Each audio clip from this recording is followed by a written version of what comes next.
le corps ne va pas suivre. Est-ce que les trois sont liés? Et Dieu veut nourrir notre être intérieur. Comme cet homme pouvait dire, si mon être extérieur se détruit, mon être intérieur se renouvelle jour après jour. Il ne peut que se renouveler par l'Esprit de Dieu. Et nous savons que l'Esprit de Dieu est ici. C'est pourquoi nous voulons le remercier pour cette grâce qu'il nous accorde de l'entendre et de recevoir. Je dis bien, il est important de saisir ce que Dieu va nous dire. Pas simplement de saisir ce que nous recevons doit faire de nous une source de bénédiction qui se répand autour de nous. C'est pourquoi je veux le remercier avec vous. Amen. Seigneur, tu nous accordes encore des paroles ce matin pour te dire merci, pour te dire combien tu es grand. Tu es grand et ta grandeur ne peut être mesurée, ne peut être évaluée. C'est ainsi que, Seigneur, nous voulons te dire, nous voulons te suivre pour connaître cette grandeur, pour recevoir de toi, afin de faire de nous une source de bénédiction, pas simplement dans ce lieu, mais à l'extérieur, là où tu nous as placés, dans le monde du travail. Seigneur, fais de nous une source de bénédiction. Amen. Amen. Gloire à Dieu. Ah oui, chaque fois qu'on s'approche de lui, de sa parole, il nous apprend toujours quelque chose de plus. Car sa parole est une parole qui se révèle pleinement en nous. Et cette parole qui se révèle en nous nous permet aussi d'être une révélation pour ceux qui nous entourent, pour ceux qui nous côtoient, pour ceux qui nous regardent au quotidien. Et cette parole-là, elle va nous faire du bien à travers le sujet que Dieu a mis dans le cœur, s'aimer en tant de famille. S'aimer. Comment s'aimer dans un lieu désertique, devant une terre qui ne peut pas produire? Une terre qu'on peut se dire, voilà, il n'y a plus rien. Comment s'aimer dans des temps difficiles, des temps de crise? On a l'habitude, de temps de crise, se replier et d'épargner, n'est-ce pas? Pas épargner, mais quelque part d'être restreint. De restreindre, c'est pas ça? C'est quand on voit ça va mal, il y a des difficultés, ça ne rentre pas, qu'est-ce qu'on se dit? Il ne faut pas que ça sorte. Hein? Soyons honnêtes. Hein? On dit il ne faut pas que ça sorte. Là, pour s'aimer, il faut attendre le bon moment. Hein? Que la terre soit propice, qu'il puisse avoir la pluie. Et comment s'aimer, vraiment, s'aimer en temps de famille. Parce que qui dit famille, dit aussi désert. Parce que quand on regarde dans l'Ancien Testament, le temps de famille, c'est qu'il n'y avait plus de pluie. Il n'y avait plus rien. Mais Dieu nous dit s'aimer en temps de famille. Comme on a partagé dimanche dernier, on parlait de la logique de Dieu. La logique de Dieu n'est pas la logique des hommes. C'est pour ça qu'on passe à côté des choses. Frères et sœurs, s'il n'y a pas la Bible, comment on aurait la foi vraiment? On peut dire, on s'appuie beaucoup sur les révélations, mais permettez-moi de me dire, moi, je m'appuie plus sur la Bible, parce que la Bible est une révélation pour nous tous. On ne peut pas comparer la Bible à un songe. La Bible même est un livre prophétique, du début jusqu'à la fin, de la Genèse à l'Apocalypse. À travers ce thème, Dieu va tous nous parler. Et il va encore me parler. Parce que ce Dieu que nous servons, même quand nous apportons sa parole, il nous inspire toujours.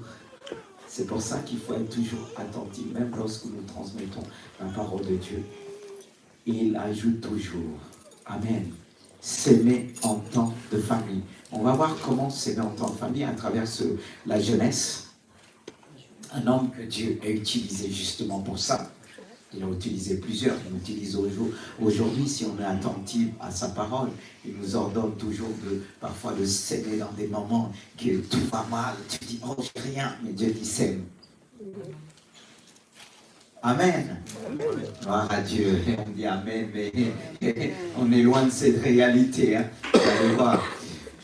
Genèse 26. Il s'agit là d'Isaac.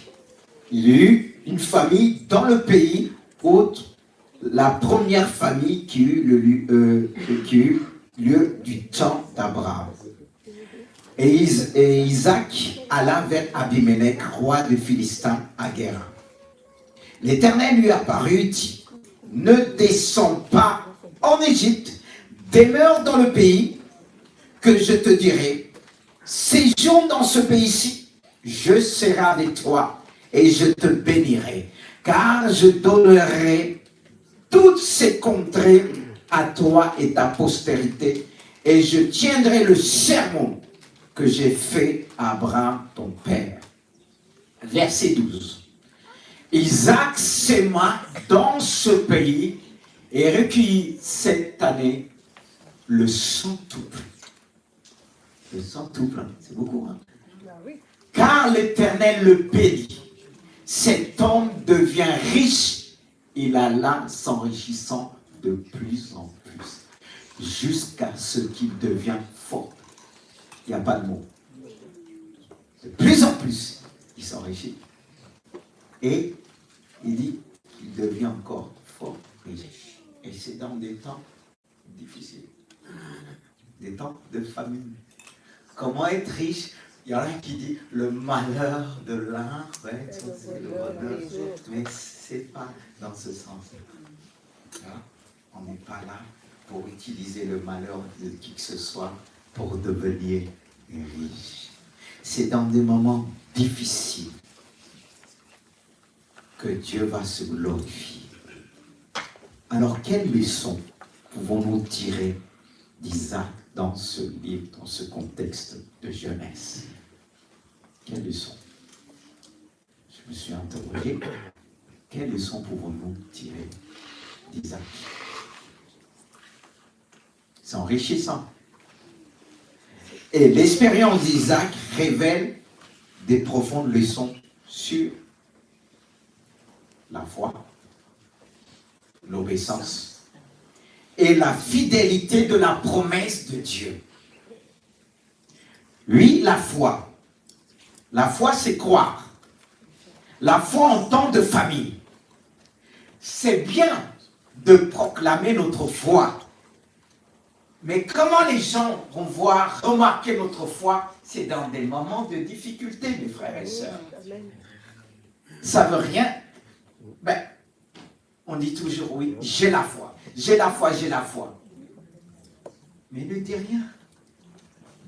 Comme dit Jacques, montre-moi la foi et je te montrerai quoi? C'est-à-dire les œuvres de la foi, ce que la foi produit. Ce que la foi est censée de faire. Ce que la foi est censée de faire dans des moments de famille, dans des moments de difficulté, dans des moments que tout le monde épargne, frères et sœurs. Car la foi du temps de famille, chers amis, frères et sœurs, c'est triste, mais vrai. Les événements économiques et mondiaux nous affectent tous. Dans des moments de difficulté, on est tous arrêtés. Surtout quand on dit, il y a la baisse aussi, augmentation des prix. Tout augmente. Et le salaire n'augmente pas. Pas pour tous peut-être. Mais la plupart, ça n'augmente pas. Mais comment faire quand Dieu nous dit, sème? Expliquez-moi. C'est facile de s'aimer quand on s'aime. Il y en a qui regardent, hey, qu'est-ce que j'ai? Avant de s'aimer, il faut que j'aille plus. Il faut que je commence à gagner plus. Il faut que j'ai aussi à quoi donner à mes enfants. À quoi rendre ma femme belle. À quoi préparer pour mon mari. Parce que bon, mon mari, vous voyez, il est costaud. Il faut qu'il mange. Hein. Et surtout les garçons, il faut qu'ils mangent. Mais Dieu te dit, sème. Et toi, tu dis, mais comment s'aimer, frères et sœurs? Il est dit qu'Isaac s'aima dans un champ aride en temps de famine. C'est aride. Mais toi, tu vas dire, non, je ne vais pas jeter. Je ne peux pas s'aimer là. La foi, ce n'est pas ce qu'on voit, mais ce qu'on entend de Dieu. Et par ce qu'on entend de Dieu devient après visible. Mais ça prend du temps. Allez, beaucoup disent, ils ont la foi. Je ne pense pas dans tous les domaines. Parce que quand ça va mal, Dieu te dit, sème. Et lui, pourtant, il a sémé. Il récolta 100 fois plus. Mais comment je vais récolter plus? Il n'y a rien. Il ne dit pas une fois, deux, mais 100 fois plus. Est-ce qu'il y a ce genre de foi ici? Alléluia. Ah, ne levons pas la main tout de suite. Il faudrait 100 fois. Parce que toi, on est là, on compte. Et sœurs, soyons honnêtes. Hein? Beaucoup n'ont pas souvent donné même l'offrande que Dieu leur a demandé de donner. Pourquoi? Pourquoi? Parce qu'on a calculé. Et beaucoup n'ont pas donné, leur dit, mais pourquoi? Excusez-moi, je n'utilise pas ça pour faire, mais c'est un exemple concret dans notre vie. Soyons honnêtes. Tu n'as jamais dit, Dieu va comprendre? Et pourtant, il t'a dit, Sème, il t'a dit, ah, tu vois l'autre, va. Et tu dis, ah non, Seigneur. Mais on va voir des exemples, prendre des exemples dans la Bible, mais on avance. La foi, oh Seigneur. Ici, il s'agit d'une sémence sacrificielle qui apporte le centuple. C'est un sacrifice quelque part. Ça me fait penser à cette femme, vous la connaissez dans l'Ancien Testament, la veuve de Sarepta. Hein? C'est dans 1 Roi chapitre 17, versets 7 à 15. Quand je parle des offrandes, c'est valable pour tout. Ça peut être ton repas que tu as préparé, ça, Dieu te dit donne à l'autre. Et si tu as un bon mangeur là, tu risques de pleurer d'abord. Soyons honnêtes. C'est pour ça qu'on va revenir sur la veuve de Sarepta. Mais on va voir l'expérience de l'obéissance qu'il a vécue, qu'il a connue. Car l'obéissance, c'est faire. La foi, c'est croire. Vous êtes d'accord? Quand on parle de la foi, c'est croire. Bon, je crois. Est-ce que je fais toujours ce que je crois? Répondez-moi. On croit aux promesses, à ce que Dieu nous a demandé. On croit. Je crois en ta parole. Mais est-ce que tu fais ce que Dieu t'a demandé? Bon, tu fais, on va dire ça comme ça. Mais est-ce que tu fais toujours? Mais, je vais te donner l'exemple. Hein? Jeune homme, jeune fille, est-ce que tu fais toujours ce que tu crois et ce qui est bon, que tes parents t'ont dit? Est-ce que tu le fais toujours? Non. Et ça s'appelle quoi? Voilà, elle est sincère. Ça s'appelle la désobéissance. Oui. Voilà. C'est vrai. Mais il n'y a pas que les enfants. Est-ce que nous, des choses, même au travail et ailleurs, est-ce qu'on fait vraiment ce que le patron nous dit de faire, qu'on croit que c'est bon? On ne fait pas toujours. Ou bien qu'on le fait, mais le cœur ne fait pas. Le cœur ne suit pas. Hein? C'est-à-dire, on peut aussi obéir sans croire. Mais il est important de croire et faire, car obéissance veut dire faire. Alors il y a beaucoup qui diront Amen, Amen, Amen. Ils ne sont pas avec toi. C'est dans l'action qu'on voit ceux qui sont vraiment avec nous. Ah oui, c'est comme ceux qui participent dans l'œuvre de Dieu, dans l'église. Beaucoup disent Amen, prêche. Mais quand il faut faire des actions, on ne voit personne. Est-ce que c'est l'œuvre de la foi? Ou vous êtes toujours là? Je ne prêche pas que vous endormez. Non. Soyez bien éveillés. Parce que la parole, elle est vivante. Elle nous réveille, frères et sœurs. L'obéissance en temps de famine. Il dit que l'Éternel lui a apparu, il dit, ne descends pas en Égypte. Demeure dans le pays que je te dirai. C'est-à-dire, Dieu va le dire, va lui rappeler au départ qu'il y a eu la famille autant qu'il y a eu autant de son père. Mais qu'est-ce que son père a fait? Le père Abraham, qu'on parle le père de la foi, il n'a pas toujours obéi. Qu'est-ce qu'il a fait? Il est descendu en Égypte. Et quand il est descendu en Égypte, qu'est-ce qui lui est arrivé? Et non simplement il a vendu sa femme. En Égypte, c'est en Égypte ça s'est passé. C'est-à-dire qu'on quitte le terrain que Dieu nous a dit, reste ici, je te bénirai, et tout peut arriver. Il est descendu en Égypte, symbole du monde, l'esprit du monde. Et on va dire, j'ai la foi. Même si je vais tel endroit, je peux être atteint. Et c'est subtil. Abraham a pris la fuite parce qu'il y avait la famine. Il s'est réfugié en Égypte. C'était verdoyant. Là encore, il s'est réfugié là où c'était verdoyant. On s'est dit, il est parti parce qu'il y avait la famine. Le temps de famille, il y a beaucoup de gens qui fuient. Qui cherchent un lieu verdoyant. Quand ça ne va pas, on attend on commence à attendre. Ah, quand ça va aller bien, je vais m'engager. Quand ça va aller bien, je vais m'engager dans l'église. Alléluia. Ah, je ne vois pas. La foi, tu as besoin de voir.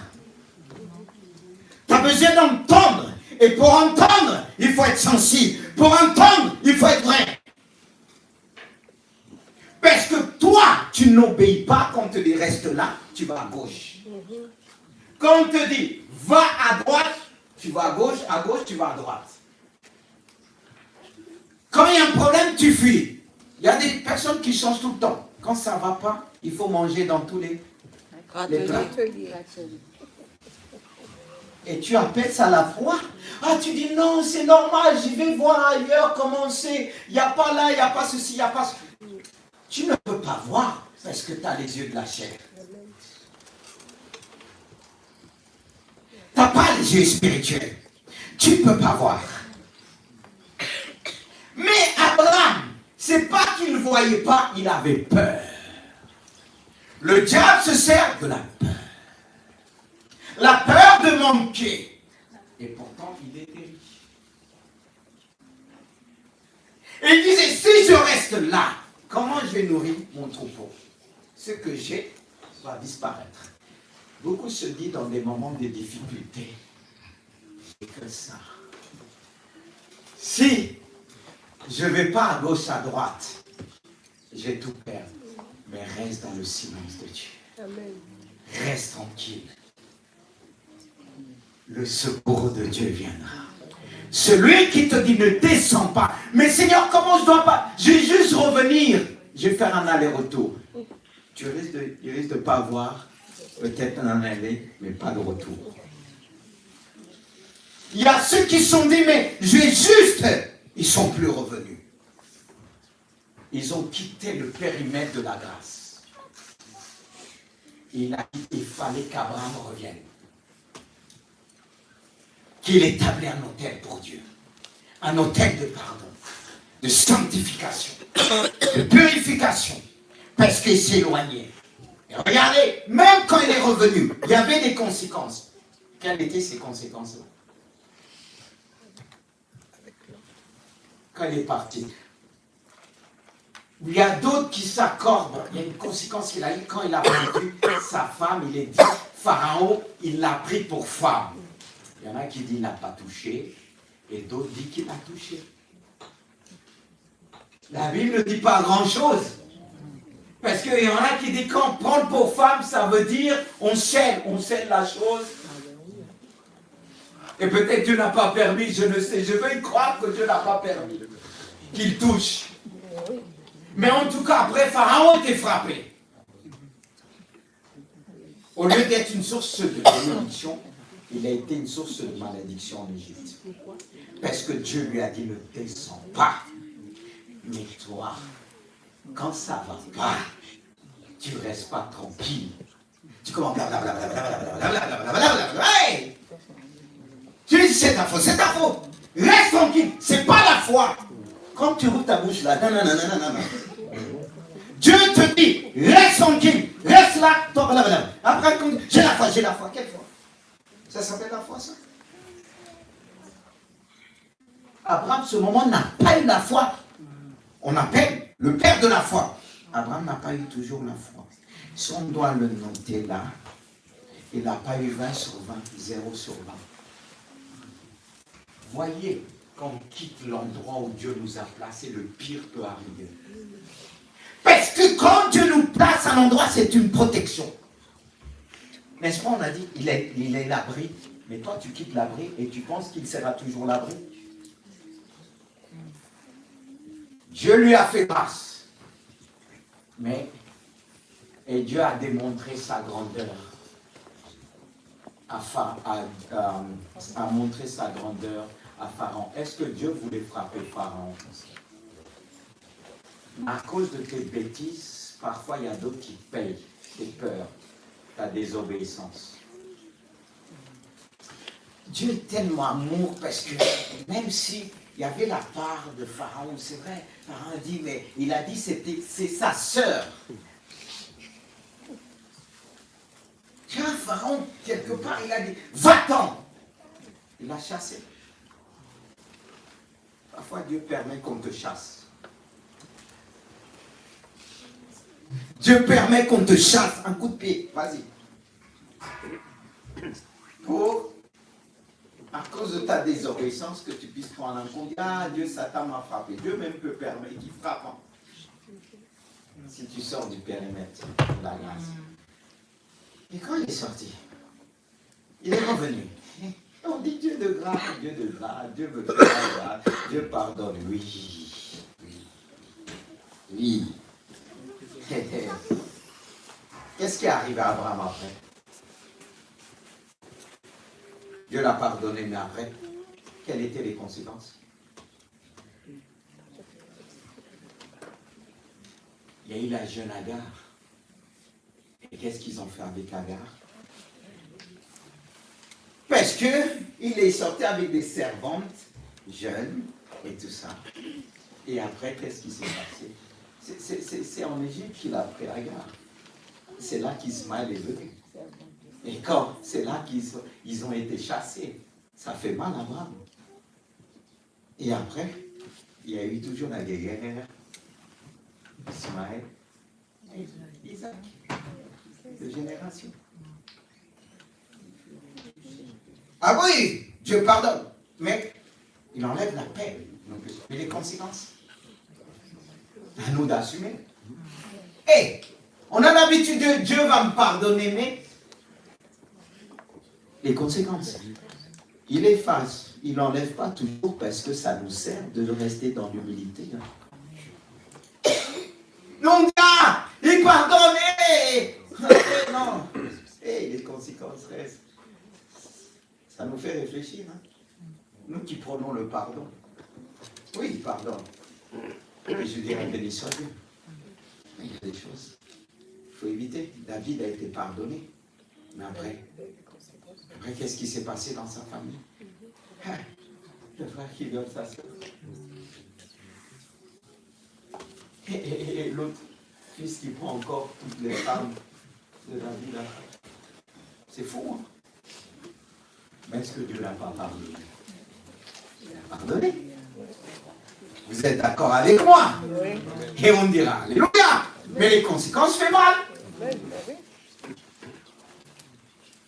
Ce qui est arrivé, il dit, Dieu te dit, ne descends pas, parce que si tu descends, même si je te pardonne, les conséquences seront là. Et on aime bien prêcher les pardons, hein, mais on ne prêche pas les conséquences. Ils seront là de dire, coucou, je suis là pour ta sanctification, l'unité, alléluia. Est-ce que je parle aussi pour moi? Est-ce que le peuple de Dieu m'écoute? Est-ce que vous êtes d'accord avec moi? C'est logique. Que vous soyez fâché ou pas, content ou pas, joyeux ou pas, mieux que ça soit dit comme ça nous garde. De ne pas dire, oh, chantez Dieu et Dieu de grâce. Et il pardonne. Mais c'est vrai, quand il te saisit tout de suite, il te parle, ressaisis avant que les conséquences des choses seront terribles, que tu ne pourras pas effacer les conséquences en disant, Dieu, tu m'as pardonné, enlève les conséquences. Si tu fais un pied, tu recules derrière, avant que tu te plais, après il y a les conséquences, tu commences à crier, Dieu pardon, comme David a dit, ah, je suis cet homme, j'ai péché comme c'est ça? Uri. Mais qu'est-ce qu'il a fait? Il a bien conçu le péché. Il y a les deux qui pêchent, construisent le péché, ils enfantent le péché, ils chérissent le péché. Là, en plus, il a envoyé la gueule du lion, il a péri. Et après, ah oui. Et sa conscience était après s'endormie. Il fallait lui attendre le prophète, le don église pour réveiller, bien imagé. Après, il dit, cet homme dort. Il dit, mais toi, tu es cet homme. Parce que deux fois, on dit, ah, le doigt, Dieu dit, alléluia. L'obéissance, c'est quelque chose. C'est ce qu'on appelle l'obéissance de la foi. Ne descends pas, demeure dans ce lieu. Et là, on peut revenir à l'obéissance de la femme de Sarepta. C'est-à-dire la foi de la femme de Sarepta et son obéissance. Cette femme a reçu Élie. Voilà que Dieu parle à Élie dans Roi chapitre 17. Il dit, Élie dans des temps de famine, il dit, va à Sarepta, là, tu vas demeurer là-bas. Je ordonnais une femme veuve de te nourrir. Quelquefois il est parti. Mais pour certains, disent, ah Seigneur, moi je suis prophète, pas ça. Tu m'envoies chez une femme veuve. Seigneur, en plus elle est tout seule, je suis tout seul. Et il fallait la foi. Il fallait la foi de la femme, de l'accueillir, et la foi du côté d'Élie. Et des personnes qui ont la foi, quand ils se rencontrent, cette foi se multiplie. Et voilà, il voit cette femme ramasser du bois. Il appelle cette femme, il dit, viens, apporte-moi de l'eau. Mais en tant que famille, pour donner de l'eau, c'est pas facile. Et cette femme a reconnu, on ne l'avait pas dit, c'est un homme de Dieu. Certainement, Dieu lui avait parlé par un songe et autres, les révélations. Elle a reconnu, c'était un homme de Dieu. Voilà, progressivement, il apporte de l'eau. Et ensuite, qu'est-ce qu'Élie va lui dire?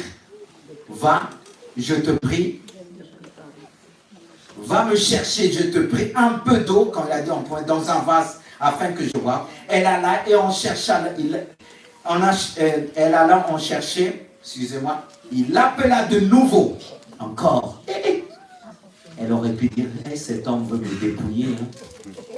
Et il dit, apporte-moi, c'est là qu'arrive vraiment la vérité, comme on dit pas. La vérité, elle était déjà là. Mais à l'essentiel, elle le dit, il le dit. Je remonte, chercher à nouveau du pain dans ta main. Et il a répondu, l'Éternel, ton Dieu est vivant. Waouh! Je n'ai rien de cuit. Je n'ai qu'une poignée de farine dans un pot et un peu d'huile dans une cruche. Et voici, je ramasse 2 morceaux de bois. Puis je rentrerai, je te préparerai cela pour moi et pour mon fils. Nous mangerons, après quoi nous mourrons. Élie lui dit, ne crains point la peur. Ne crains point. Fais comme tu as dit, seulement prépare-moi d'abord avec cela un petit gâteau et tu me l'apporteras. Et tu en feras ensuite pour toi et pour ton fils. Voyez, quelqu'un qui dit j'ai que ça. Une fois préparé, j'ai plus rien à la maison. Plus d'argent. C'est la pêche. Elle a cru c'est un homme de Dieu. C'est bien de croire que Dieu parle à travers ses servants, serviteurs, mais de faire, c'est autre chose. Parce que physiquement, matériellement, elle n'avait pas grand-chose. Et Dieu envoie Élie devant une femme qui n'a pas grand-chose. Nous, on aurait dit, ah, je suis ton serviteur, envoie-moi vers les riches. La première chose qu'on va essayer de demander, les gens qui ont des moyens, est-ce que c'est ça la richesse devant Dieu? Est-ce que c'est eux que Dieu considère les véritables riches? La véritable richesse était là. Mais on ne la voyait pas. Vous suivez? On ne voyait pas. Cette femme était riche. Sa richesse on ne pouvait pas l'avoir. Il fallait la déclencher par la foi et l'obéissance. Toi, tu veux, mais tu n'as pas la foi pour déclencher en toi ce que Dieu a mis en toi.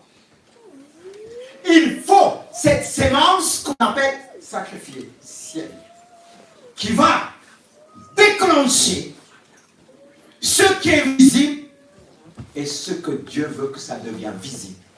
Il appelle les choses que les hommes ne peuvent pas voir à venir à l'existence, à les rendre visibles. Et pour les rendre visibles, il faut la foi, il faut l'obéissance, il faut croire, il faut démontrer sa foi. Parce que la foi est une démonstration des choses qu'on espère, des choses que nous ne voyons pas, mais qui deviennent visibles par la foi que nous allons démontrer. Et voilà, Dieu envoie cet homme de foi devant quelqu'un qui avait quelque chose qu'on ne pouvait pas voir. Mais on est dans ce monde. Les hommes de Dieu se laissent voiler par ça. Ils vont toujours vers les gens qui ont des choses visibles, des moyens visibles. Mais la plus grande richesse, c'est vers les richesses que nous ne voyons pas, que Dieu veut appeler à l'existence. La véritable foi découle de ça. Et l'obéissance. Parce qu'obéir dans des temps difficiles où tout va mal, dans des temps où Dieu dit, va, j'ai ordonné cette veuve. Il est dit bien, c'était une veuve pauvre aux yeux des hommes, aux yeux des femmes. Et Dieu t'envoie vers celle qu'on dit elle est pauvre. Elle n'a rien pour tout nous. Elle n'avait qu'une poignée de farine. Comment donner ça? Comment expliquer ça? Et nous, on attend de donner lorsqu'on a, quand on voit que c'est visible. Ça, c'est pas la foi. On vient pour vous encourager, c'est pas la véritable foi. Voici la véritable foi. Et lui qui va vers la femme qui n'a pas grand-chose. Et cette femme qui dit, l'Éternel est vivant. Je sais que tu es ceci, mais j'ai que ça. La mort est pas loin. Mais elle avait oublié qu'elle avait prononcé l'Éternel est vivant. Il est la source. Celui qui te demande d'aller, c'est lui la source. C'est pas ton argent la source. L'argent construit. Mais la source, c'est celui qui déclare. Celui qui te dit, fais ceci. Et je te donnerai le centre. frères et sœurs, on a l'habitude de parler de la foi. Il y en a qui disent donner, c'est la foi. Dieu te dit donner comme cette femme qui avait quelques pièces. Les autres donnaient, mais ils n'ont pas donné comme cette femme qui avait. C'est tout ce qu'elle avait. Et l'histoire parle encore d'elle. Elle a rendu l'histoire riche par son témoignage. Et Dieu veut que tu rendes l'histoire, ton témoignage riche par ta foi et ton obéissance. Pas simplement par ta foi, parce que c'est vrai que nous croyons que Dieu est puissant, Dieu est capable de faire des miracles, mais tu dois commencer à marcher, tu dois commencer à parler et à faire pour démontrer au monde entier la foi que tu as reçue en Jésus-Christ. Et Dieu est capable de donner cette foi même aux enfants, qu'ils ont une foi simple. Comme ce garçon qui a permis la multiplication des pains et des poissons. Il n'avait que quelques poissons et quelques pains. Il a donné tout ce qu'il avait et Jésus a multiplié devant les hommes, devant tous ces hommes et ces femmes qui avaient certainement, ils n'ont pas osé d'apporter tout ce qu'ils avaient. C'est ceux qu'il avait pour lui pour manger, mais il a accepté. Et c'est à travers cela que la multiplication s'est faite. Cette foi et obéissance a déclenché le miracle de la multiplication. Et Dieu veut déclencher dans ce lieu, dans cette église, le miracle de la multiplication. C'est pourquoi Dieu appelle des hommes et des femmes de foi, ou bien des hommes et des femmes à devenir des hommes de foi, des femmes de foi, qui ne marchent pas à travers ce qu'ils voient, mais qui exécutent la parole de l'Éternel. Combien de fois qu'on a attendu posséder avant de donner. Et cette femme qui disait à Élie, voilà des créanciers sont venus pour prendre mes enfants. Quand Élie le dit, Élisée le dit, qu'est-ce que tu as chez toi? Elle dit, j'ai rien. Tu as rien? C'est pour ça que tu restes pauvre. Multiplie ce que Dieu t'a donné. C'est obéir à la parole de Dieu. Et cette femme a déposé. Elle a reconnu derrière cet homme que Dieu était dans l'affaire.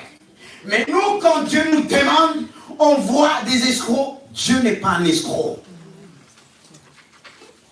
Il doit personne. Il veut utiliser ce que tu as pour montrer au monde la véritable foi. Pour montrer au monde, il y a encore des hommes et des femmes de foi qui agissent selon l'autorité de Dieu. Et cette femme l'a démontré. Elle a démontré, elle l'a cru, elle a obéi.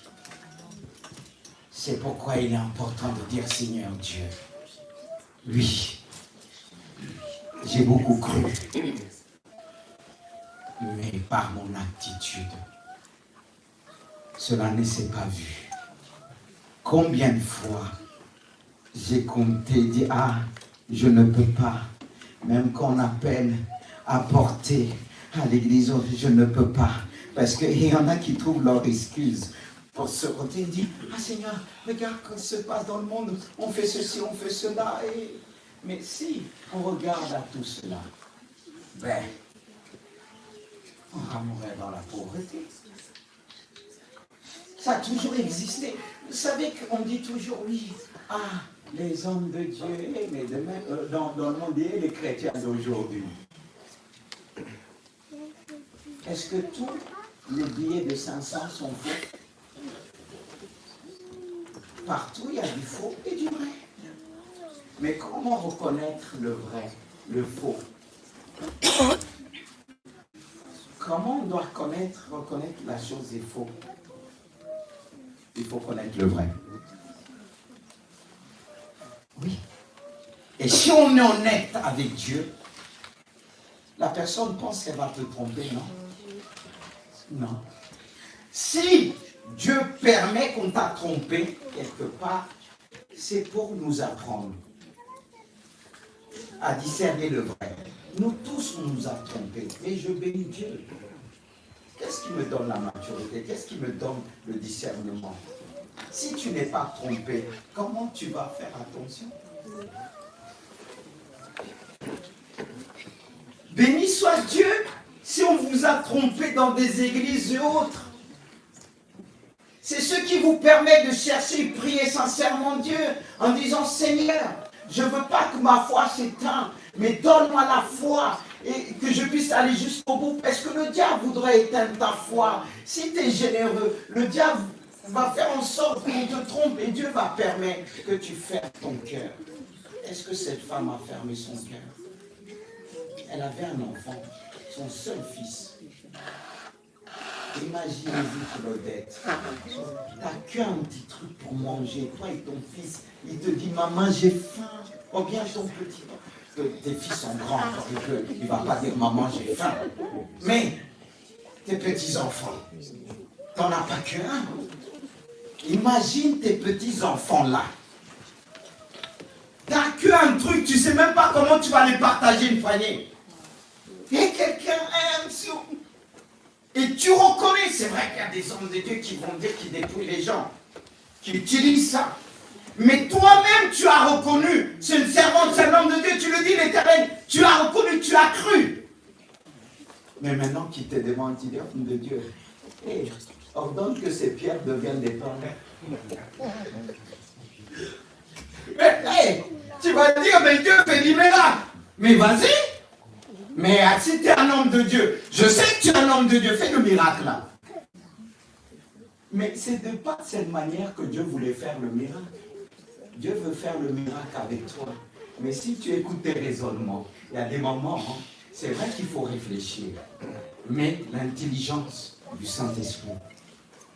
Et l'intelligence du Saint-Esprit, vous savez, c'est très vite, c'est rapide. Même des fois, on pense qu'on n'a pas réfléchi. Mais c'est une vitesse que tu as la conviction. Mais le problème, il y en a qui racontent ça, disent, ah non, non, non, l'homme de Dieu là, la femme de Dieu, non, non, non. Ah non. Et là, tu veux, il y a tes enfants qui disent, mamie, oh mamie, tu ne vas pas le donner. Mamie, on a faim. Et tu entends nous dire, moi d'abord. Elle a fait le choix. Et il dit, il manque à rien. On accroche. Les plus grandes bénédictions découlent de ça, de là. Pourquoi j'ai pris ce message? J'ai pris. C'est Dieu qui insiste. On vit dans des périodes difficiles dans notre pays de France. Et de plus en plus. Est-ce que ça veut dire que l'Église va être pauvre?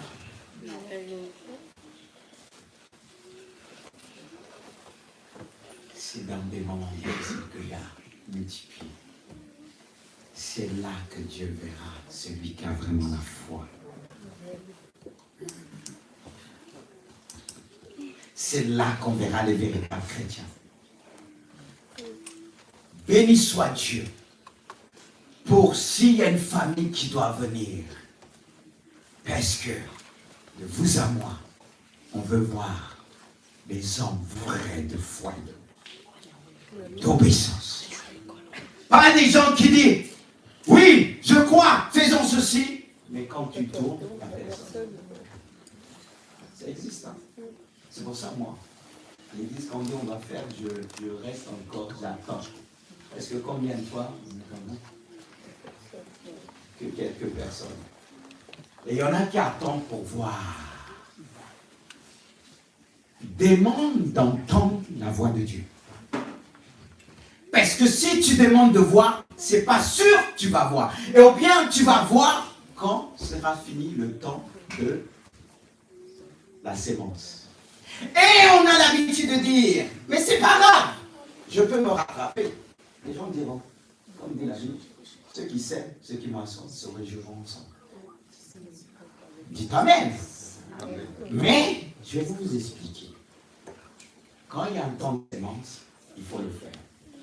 Après, ceux qui n'ont été pas là le moment de sémence, c'est avec eux qu'on va se réjouir, mais pas avec toi qui devais s'aimer. Et tu n'as rien sémé, tu attends la sémence. Tu n'auras rien. Non, mais c'est comme tu as dit. Voilà. Mais la Bible parle de ceux qui viendront, vont voir le travail qui a été fait et vont se réjouir avec nous. Mais toi, comment tu vas réjouir si tu n'as pas s'aimé? Tu vas te culpabiliser. Et tu dis, tu vas te réjouir. Et parce que quand on te dit, ah, mon frère t'a sémé,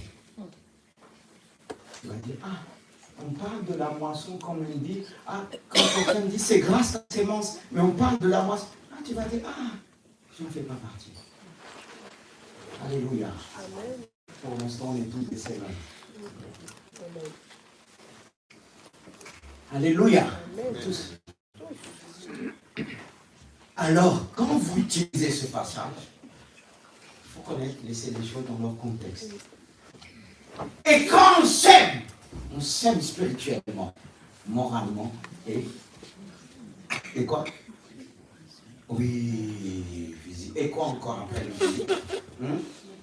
Voilà. C'est là le problème de l'Église. Et c'est pour ça que beaucoup l'utilisent, ça dit, waouh, ça se passe là, ça se passe. C'est vrai qu'il faut être prudent. La première fois que je suis venu, quand on m'a parlé des enfants, je me suis braqué. C'est honnête avec vous. Parce que ce que j'entendais, mais on m'a rassuré. Parce que la parole de Dieu rassure. Au début, si quelqu'un se braque, on comprend. Je ne vais pas le faire. Mais le chrétien, déjà, je n'ai pas le temps de faire ça. Il faut laisser à Dieu. Mais le chrétien, depuis des années, il n'a pas pris. Il y en a qui font esprit. Et après, il y en a qui disent, ah ben Seigneur, tu comprends, j'ai eu un moment difficile, mais c'est là que Dieu voulait voir ta foi. C'est pas le moment que tu as. C'est là que Dieu voulait voir l'expression de ta foi. Mais plusieurs ont failli ici. Et ils failleront encore ailleurs. Parce qu'ils attendent. T'attends quoi?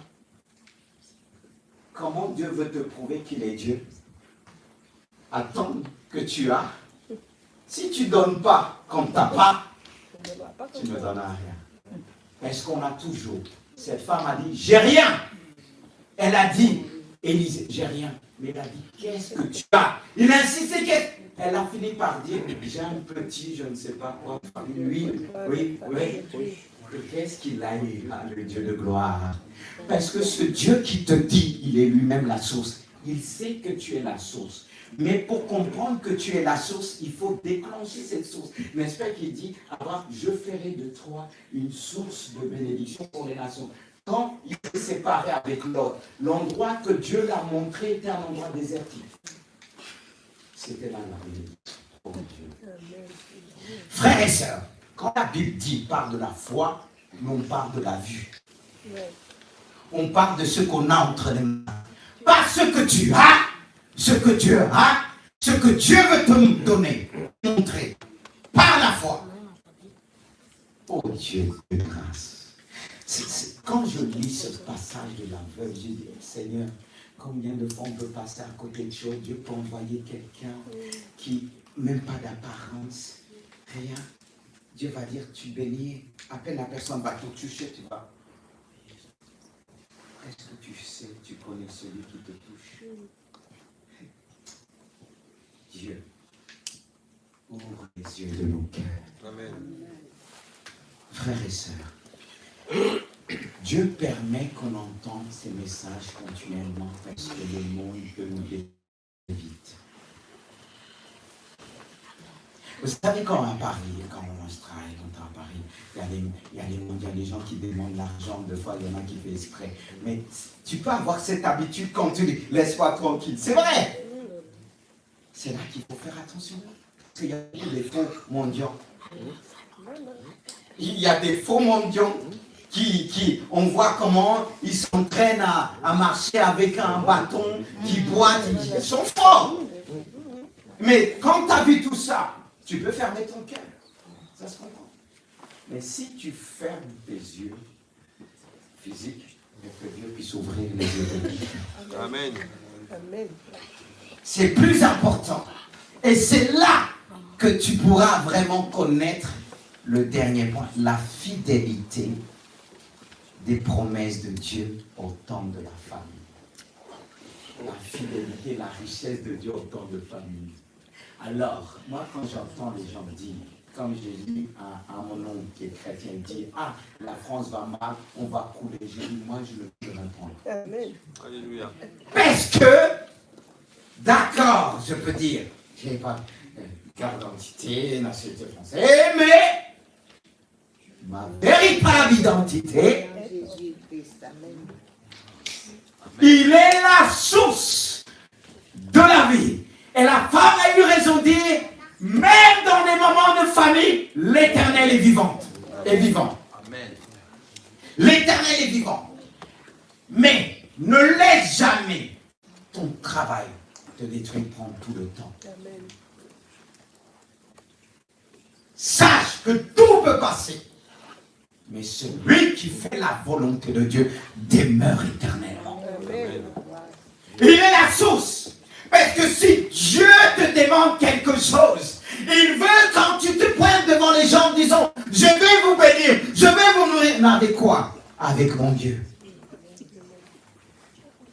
Mais toi tu dis, Seigneur, si tu m'envoies là-bas, remplis mes poches. Ah oui, on va dire remplis mes poches.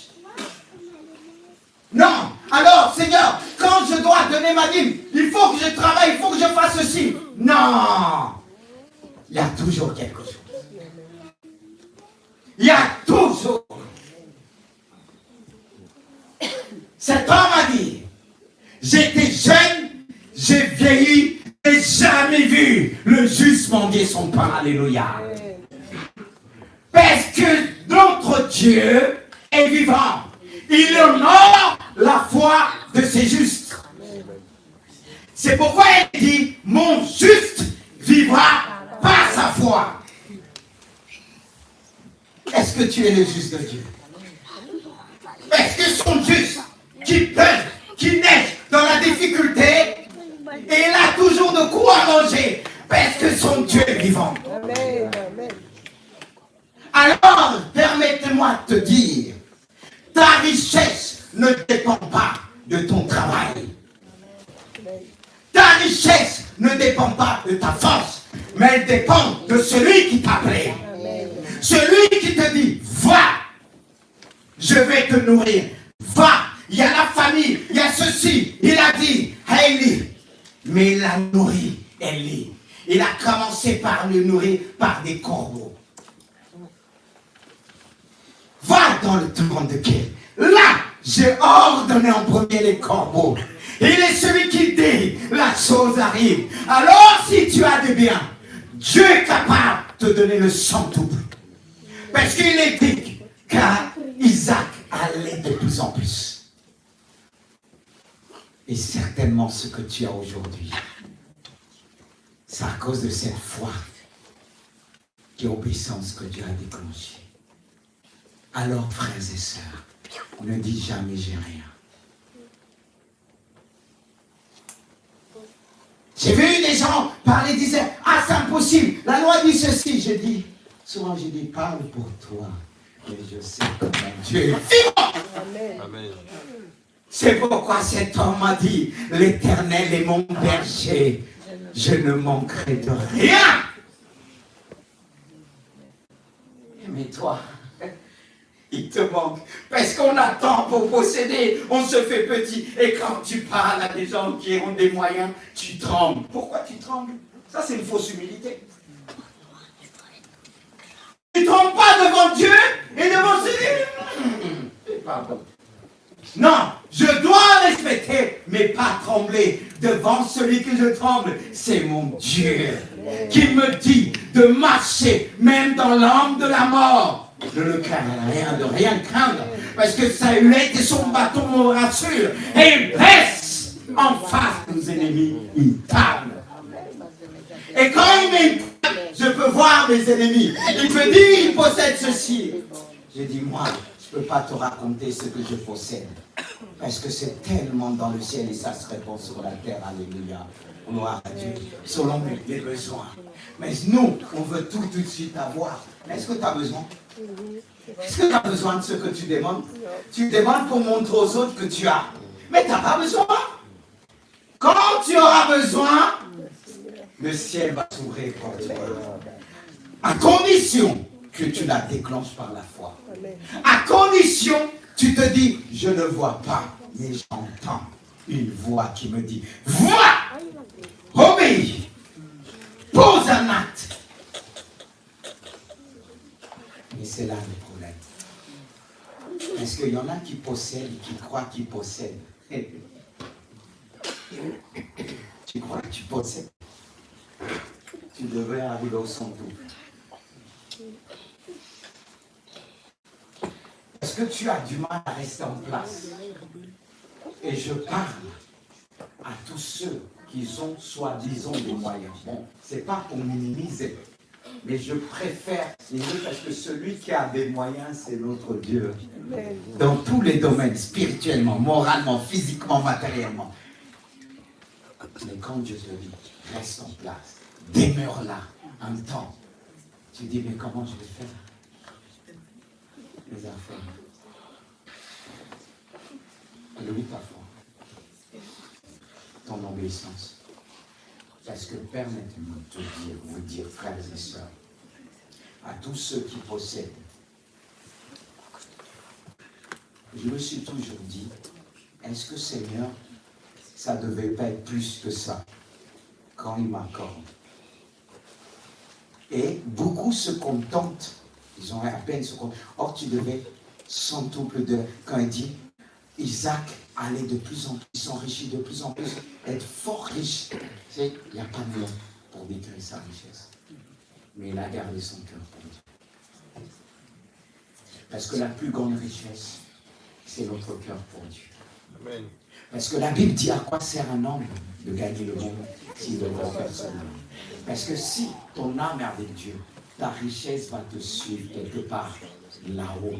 Est-ce que cette richesse, tu vas bien l'utiliser pour la gloire de ton Dieu? Et dans le ciel, elle va plus que multiplier, on ne pourra pas la compter. Parce qu'il y a des choses que Dieu va te récompenser dans le ciel, parce que tu as utilisé comme Isaac a fait. Il était une source de bénédiction.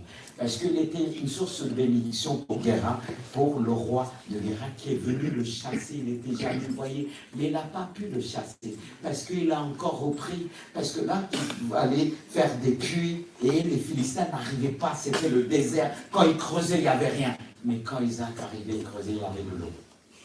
Parce qu'il était la source. Il était béni en Dieu. Parce que toi, tu penses que tu as creusé sur la bonne terre.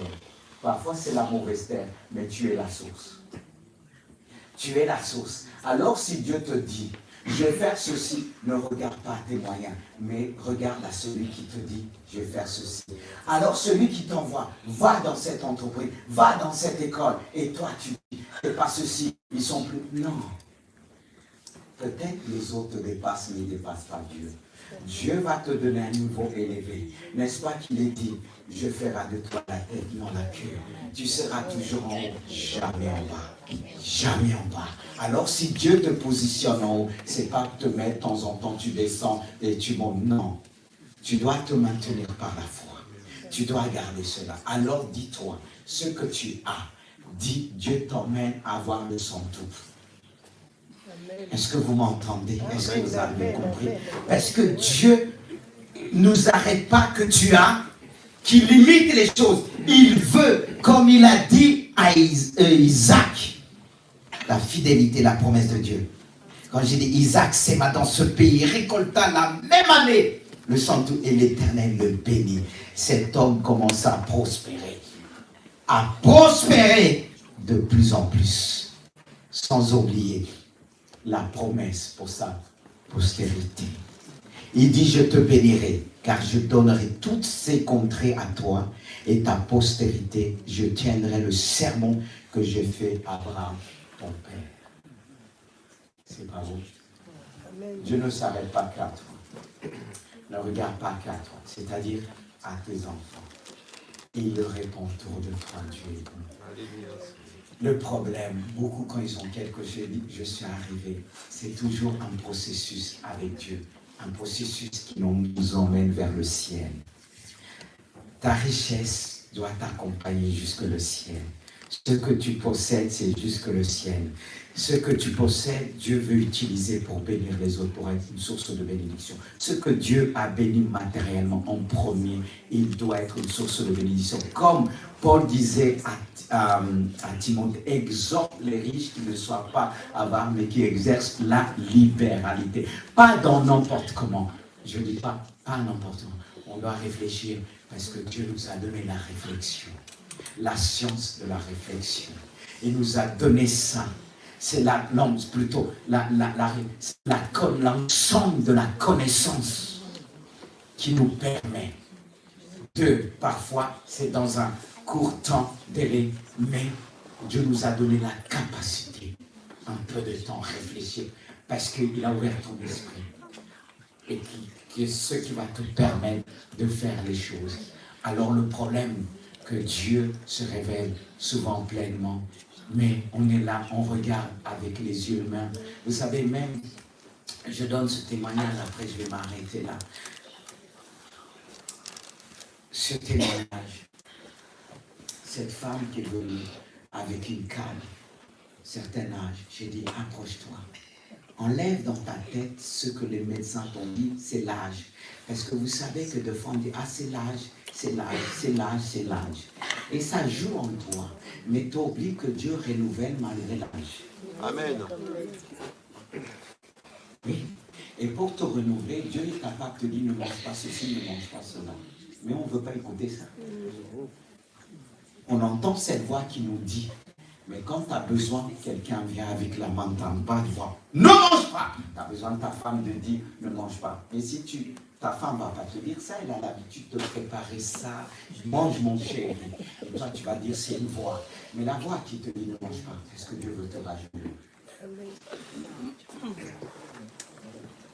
Mais toi, tu veux voir ta femme décide au ton, ne mange pas ça. Car elle va dire, si tu ne manges pas, c'est l'économie. Non, il ne faut pas voir ça comme ça. Parce que Dieu, il sait comment il t'a fait. Il est tous fait différemment. Et toi, tu vas dire, l'autre mange ça. Mais comment tu fais, tu es fait, Dieu t'a fait, il va dire, ne prends pas ça. Mais toi, tu as entendu et tu fais. Et quand le médecin dit, c'est l'âge, monsieur, tu dis Amen. C'est l'âge, madame, tu dis Amen. Moi, je refuse. J'ai dit, Dieu, mon âge monte et j'ai honte de le dire. Mais tu me rajeunis parce qu'il y a un but. Et si tu me dis maintenant, ne mange plus ça, je te dirai Amen. Parce que tu sais qu'il y a certains âges, il y a des choses qu'il ne faut pas manger. Oui, il y a un certain âge. Si tu mangeais bien avant, ça ne sortait pas le monde. Et là aujourd'hui, à peine tu prends ça, ça fait boum, boum, boum, boum. Et boum, boum, boum, boum. Mais toi, tu n'écoutes pas, tu dis, ah, il sanctifie. Il dit, tout ce que vous prenez est sanctifié par la parole et par la prière. Sagesse. On n'écoute pas. Parce qu'on veut voir. Tu as entendu. Mais ce que tu entends, que tu veux que l'autre entende, c'est pour toi. C'est pour toi. On a l'habitude de dire, ah, ça doit être pour tout le monde. Si Dieu ne dit, fais pas ça, il dit à l'autre, fais. Et toi, tu vas dire, ce Dieu-là se contredit pas. Hein. Vous n'êtes pas fait pareil. Hé, Seigneur, on est mariés ensemble. On forme une seule chair. Lui, il est tranquille. Comment? Hey, deux êtres différents, vous formez une seule être. Hein? Différent. Tu vois? Tu dis, mais oui, non, ça ne fait rien. Mais moi, quand je mange, j'ai mal. Est-ce que Dieu permet que tu as mal, que tu puisses arrêter? La foi, c'est ce qu'on entend. Mais quand on bouge nos oreilles, on ne veut pas entendre. Parce que nos yeux, là, nous trompent. On dit, le foie, c'est pas ça. Les yeux, parfois, sont plus gros que... Voilà, vous comprenez mieux. Et ce qu'on n'entend pas la voix, parce que les yeux, là, ils sont plus gros. Le yeux voit, il dit, ah, non, je ne vais pas voir ça aujourd'hui. Il faut que je profite. Demain, les temps sont courts. Mais tu t'entraînes à accélérer. ton départ que Dieu ne veut pas que tu pars maintenant. Ça, c'est l'obéissance. Parce que Dieu ne veut pas que toi, tu penses que Dieu va venir te toucher comme ça. Sois jeune. C'est ce qu'on fait. Ah, priez pour moi. Sois jeune. C'est comme un pasteur. Prie, une femme vient. Ah, pasteur, prie pour moi, je dors pas la nuit. Le pasteur prie, reçoit la révélation. Madame, arrête, tu prends trop de café, même pendant la nuit, tous les heures. Allez, c'est vrai, c'est vrai. Quand elle a arrêté, elle dormait. Est-ce qu'il fallait prier là? On veut prier pour tout et pour rien et Dieu te parle. Et toi, quand Dieu te parle, tu ne veux pas obéir et tu vas jeûner. Pour... Non mais on croit qu'on va voir Dieu par le jeûne. Toi, arriver tout fatigué, jeûner. Et puis quoi encore? C'est pas la foi. La foi, c'est l'obéissance. Ton jeûne là ne peut pas effacer l'obéissance. Dieu te dit que tu manges jusqu'à plus pouvoir parler et manger, et plutôt parler et marcher. Ça n'impressionne pas Dieu. Ça, si tu tombes, il relève-toi, va manger maintenant. Alléluia. Amen. Je parle de moi, alléluia. Trop de commentaires, tu le commentaire, on va prier. Voilà, alléluia. On va se mettre debout, on va prier. Être une source de bénédiction. Seigneur, nous te remercions pour ta grâce. Tu nous parles d'une manière étonnante. Je te remercie. Donne-nous un cœur pour obéir. Seigneur, donne-moi ce cœur. Que rien ne puisse nous arrêter. Seigneur, que nous puissions utiliser tout autour de nous, qui puisse nous emmener à obéir. Fais de cette église une source d'obéissance. Seigneur, tu veux faire de nous une véritable source de Siloé. Une église qui marche par la foi et dans l'obéissance. L'obéissance de la foi. Et nous voulons te dire en même temps, pardonne-nous. Combien de fois nous avons limité ton œuvre à cause de la désobéissance. Pardonne-nous par la puissance du Saint-Esprit. Merci, parce que Seigneur, tu nous as parlé comme tu ne l'as jamais parlé. Nous te disons merci. Merci pour ta gloire. Merci pour ton amour. Seigneur, mon désir, c'est que cette église puisse marcher aussi dans l'obéissance de ta parole. Pas simplement dire, je crois, le diable croit aussi. Beaucoup croient en Dieu. Ils croient que Dieu existe. Mais ils ne font pas ce que tu leur demandes. Et nous ne voulons pas nous borner, entendre ta parole, mais nous voulons la mettre en pratique. C'est pourquoi nous voulons nous dépouiller de l'œuvre de la chair et nous tourner vers l'œuvre de la foi. Dépouille-nous des pensées qui ne viennent pas de toi, des pensées erronées, de la désobéissance, de la rébellion. Seigneur, révèle-nous d'un esprit d'humilité. Oh Dieu, fais-nous grâce. Nous voulons méditer continuellement sur cette parole que tu nous as accordée. Et je te dis merci pour tous ceux qui l'ont entendu, reçu, gardé. Et que cette parole puisse nous pousser à l'action, à marcher selon la foi, selon la puissance de ton Esprit Saint. Nous te disons merci. Merci pour ta gloire. Est-ce qu'on peut acclamer notre Jésus? Est-ce qu'il est présent? Quand je dis acclamer, ce n'est pas non. Celui qui nous bénit de toutes sortes de bénédictions. Vous pouvez prendre place. Accorde-nous quelques minutes. Parce que, comme on dit, bon, c'est toujours un jour particulier le dimanche. Mais on veut honorer aussi nos enfants qui sont là au milieu de nous. Ils font partie de l'église parce qu'on dit toujours c'est les chrétiens, pour certains disent ceci, c'est les chrétiens de demain, mais pour moi c'est les chrétiens d'aujourd'hui parce qu'un enfant peut se convertir, quand je dis un enfant même, de être conscient de ses péchés et